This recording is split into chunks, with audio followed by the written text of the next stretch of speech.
Hello all. இந்த வீடியோவில் நம்ம என்ன பார்க்க போகிறோம் அப்படின்னா, மியூச்சுவல் ரிலேட்டட் டெரிவேஷன்ஸில் நம்ம ஸ்மாலர் காயிலோட ரேடியஸ் மட்டும்தான் யூஸ் பண்ணியிருப்போம். ஸோ இது என்சிஆர்டியில் உள்ள ஒரு ஈக்குவேஷன் அப்படியே கிராப் பண்ணி தான் போட்டிருக்கேன்.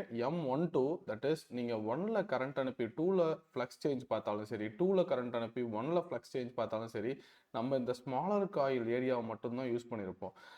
என்சிஆர்டி புக்கில் பிக்கர் காயிலோட ரேடியஸ் R2 இருக்கும். அதை எந்த இடத்துல யூஸ் பண்ண மாட்டோம். அதுக்கு ரீசன் என்ன அப்படின்னு பார்த்தீங்கன்னா, நான் ஒரு எக்ஸாம்பிள் மூலியமாக சொல்கிறேன் பாருங்கள். ஒரு வெல் இருக்குன்னு இமேஜின் பண்ணிக்கோங்க. அந்த வெல்ல வந்துட்டு ஃபார் எக்ஸாம்பிள் டயாமீட்டர் வந்துட்டு ஒரு 30 மீட்டர் இருக்காங்க. ஸோ பக்கத்தில் இன்னொரு வெல் இருக்கு, டயாமீட்டர் 100 மீட்டர் இருக்காங்க. ஸோ இப்போ என்கிட்ட ஒரு பாட் இருக்கு.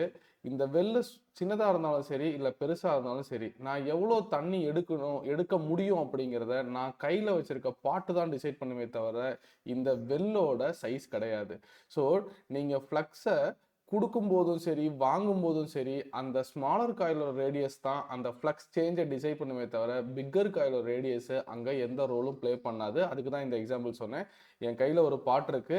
நான் சின்ன கிணத்துல தண்ணி எடுத்தாலும் சரி, இல்லை பெரிய கிணத்துல தண்ணி எடுத்தாலும் சரி, என்னோட பாட் சைஸ் தான் டிசைட் பண்ணும் நான் எவ்வளோ தண்ணி எடுக்கணும் அப்படின்னு. ஸோ இது ஒரு இம்பார்ட்டன்ட் அனாலஜி.